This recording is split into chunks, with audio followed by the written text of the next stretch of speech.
এরপরে আপনার your relationship should be হালাল, আপনার সম্পর্কগুলোও হালাল হতে হবে। এখন নতুন নতুন টার্মিনোলজি বের হয়েছে, আগে নি শুনতামই না, এখন বলে হুজুর আমার জিএফ, আমার বিএফ। কি রে জিএফ কি? কয় হুজুর জিএফ মানে গার্লফ্রেন্ড, বিএফ মানে বয়ফ্রেন্ড, আছে না নাই? আবার কয় আমার এক্স গার্লফ্রেন্ড। হুজুর আমার ব্রেকআপ হয়েছে। আবার কয় হুজুর ক্রাশ খাইছে, ক্রাশ, আছে না নাই? ওই যে পোলাপান হাসে, মুরব্বীরা বুঝে নাই। আহা, এগুলো করা যাবে? এই জন্য আপনার যে সম্পর্কটা, প্রেম করতে মনে চায়, বিয়ে করার পরে বউর সাথে প্রেম করবা, সব আছে না নাই? আপনি আপনার হাতটা বিবির হাতের সাথে মিলালে 2 হাতের সগীরা গুনাহ মাফ করে দেয় কে?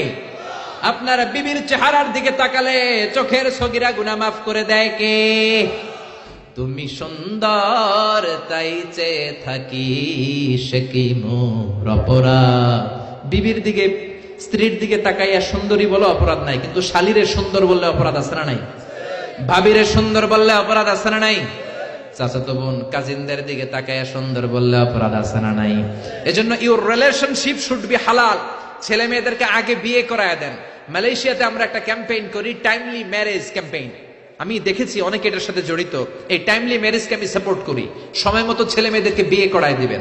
আপনি ছেলে মেয়েদেরকে সময় মতো বিয়ে না করানোর কারণে এই মেয়ের দ্বারা, ছেলের দ্বারা যত গুনাহ হবে তার পার্সেন্টেজ গুনাহ আপনার আমলনামাতেও আছে না নাই?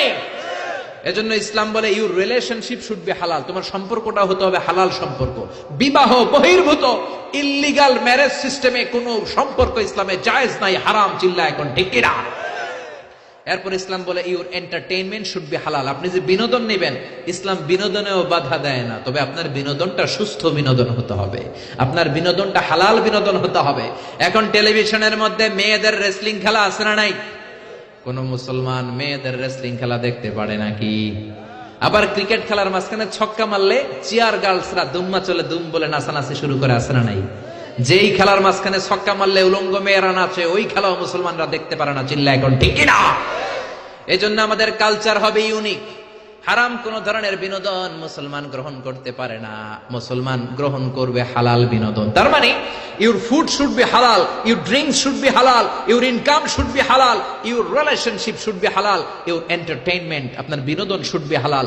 আমাদের পুরো জীবনের অঙ্গনটারে হালাল দিয়ে সাজাইতে হবে। রাজি আছে মুসলমান? কে কে রাজি? তো হাত উঁচু করে আমরা আল্লাহর দেখাই। আল্লাহ আমাদের হাতগুলোকে তুমি কবুল করে নাও, হারাম থেকে আমাদেরকে বাঁচাও, আমরা যেন হালাল খেয়ে মুস্তাজাবুদ দাওয়া হতে পারে, তুমি কবুল করে নাও। আল্লাহ আমাদের সবাইকে কথাগুলো বুঝার ও আমল করার তৌফিক দান করুন।